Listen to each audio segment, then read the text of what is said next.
দলীয় নেতৃত্বের সঙ্গে মতভেদের কারণে দলীয় পদ থেকে ইস্তফা দিয়ে বছর তিনেক দলীয় কর্মকাণ্ড থেকে নিষ্ক্রিয় ছিলেন তিনি। তিনি রতুয়া ১ নম্বর ব্লক তৃণমূলের এসআইআর বিরোধী ধর্ণা মঞ্চে ফিরে এলেন তৃণমূলে। নতুন করে তৃণমূলে যোগদান করলেন মালদা জেলার তৃণমূল সভাপতি আব্দুর রহিম বক্সি ও রতুয়া তৃণমূল বিধায়ক সমর মুখার্জির হাত ধরে। তিনি রতুয়ার নেতা মোশাররফ হোসেন, যিনি ২০১৬ সাল থেকে ২০২৩ সালের মাঝামাঝি পর্যন্ত মালদা জেলার তৃণমূল সংখ্যালঘু সেলের জেলা সভাপতি ছিলেন, কিন্তু ২০২৩ সালের পঞ্চায়েত নির্বাচনের প্রাক্কালে দলীয় নেতৃত্বের সঙ্গে তার মতভেদ হয়। সেই কারণে তিনি দলীয় পদ থেকে ইস্তফা দেন। দলের বিরুদ্ধে মুখ খোলার জন্য জেলা তৃণমূল নেতৃত্ব তাকে দল থেকে বহিষ্কারের জন্য সুপারিশ করেন। তারপর থেকে মোশাররফ হোসেন দলীয় কর্মকাণ্ড থেকে দূরেই ছিলেন। তবে বুধবার রতুয়া ১ নম্বর ব্লক তৃণমূলের ডাকে রতুয়া স্ট্যান্ডে এসআইআর বিরোধী মঞ্চে তিনি হঠাৎ করে হাজির হন এবং জেলা তৃণমূল সভাপতি আব্দুর রহিম বক্সি এবং রতুয়া তৃণমূল বিধায়ক সমর মুখার্জির হাত ধরে তৃণমূলে যোগদান করেন। দেখুন, ২০১৬ থেকে ২০২৩ পর্যন্ত আমি মালদা জেলা তৃণমূল কংগ্রেস সংখ্যালঘু সেলের সভাপতির দায়িত্ব নিষ্ঠার সঙ্গে পালন করেছি। যা হোক, ২০২৩-এ পঞ্চায়েত নির্বাচনে কিছু মত পার্থক্যের দরুন আমি নিজেকে দল থেকে কিছুটা গুটিয়ে নিই এবং আমি সংখ্যালঘু সেলের সভাপতির পদ থেকে পদত্যাগ করি। তারপরে দীর্ঘদিন আমি দলের কোনো সক্রিয় কর্মসূচিতে অংশগ্রহণ করিনি। কিন্তু ২০২৬-এর যে নির্বাচন, এই নির্বাচনে মনে হলো যে সাধারণ মানুষের অধিকার ক্ষুণ্ণ করার জন্য ভারতীয় জনতা পার্টি নির্বাচন কমিশনের সঙ্গে অবৈধ আঁতাত করে সাধারণ মানুষকে অবৈধ ভোটারে রূপান্তরিত করেছে।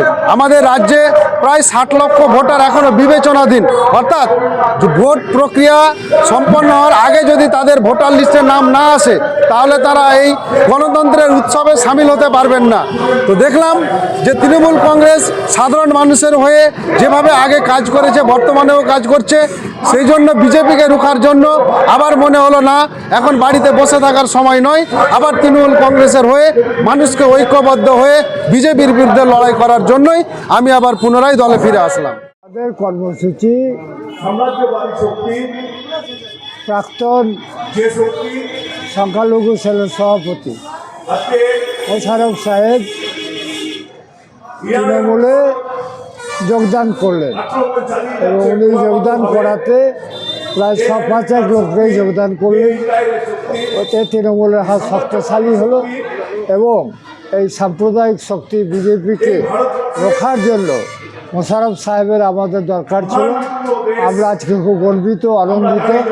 আমার বেটা মোশাররফ, ওকে ছোটোবেলায় আমি চুরি করে নিয়ে ভেঙেছিল, ফের আজকে ওকে সবাই ভালো থাকবে। রাজ্য জুড়ে শুরু হওয়া বিজেপির পরিবর্তনের জন্য পরিবর্তন যাত্রা কর্মসূচির সমাপন হবে আগামী ১৪ই মার্চ কলকাতায় ব্রিগেড সমাবেশের মাধ্যমে। সমাবেশে প্রধান বক্তা হিসাবে হাজির থাকতে চলেছেন প্রধানমন্ত্রী নরেন্দ্র মোদী। এছাড়া উপস্থিত থাকবেন বিজেপির একাধিক কেন্দ্রীয় এবং রাজ্য নেতৃত্ব। সভায় উপস্থিত বক্তারা রাজ্যে পরিবর্তনের হাওয়াকে আরও জোরালো করবেন। তাই ব্রিগেড সমাবেশে ১০ লক্ষাধিক মানুষের সমাবেশ হবে।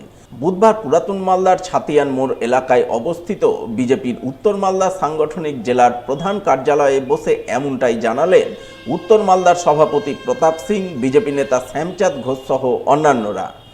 ভারতীয় জনতা পার্টি সারা পশ্চিমবঙ্গব্যাপী পরিবর্তনের জন্য পরিবর্তন যাত্রা বের করেছিল, সেটা সফলভাবে গতকাল সম্পূর্ণ হয়েছে।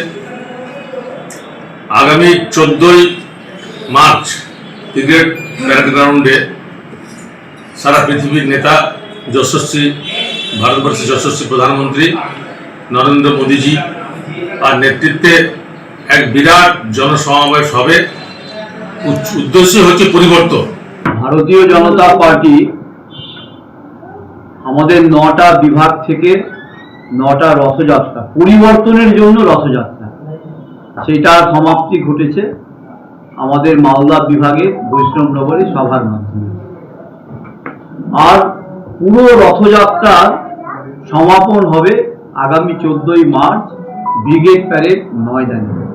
আমাদের আজকের এই সাংবাদিক সম্মেলনে উপস্থিত আছেন আমাদের এবারে যে ব্রিগেড প্যারেড যে আমাদের আর সমাপ্তি ঘটবে পরিবর্তন যাত্রা। পশ্চিমবঙ্গের রাজনৈতিক ইতিহাসের সর্বকালের সর্বশ্রেষ্ঠ আর সভা হবে। 10 লক্ষাধিক মানুষ সেখানে উপস্থিত হবে। আমরা উত্তর মালদায় গত কাল থেকে যেভাবে কর্মী এবং সাধারণ মানুষের মধ্যে উন্মাদনা বাড়ছে, তাতে আমাদের উত্তর মালদা থেকে 5000-এর অধিক সাধারণ মানুষ কার্যকর্তারা সেখানে উপস্থিত হবে।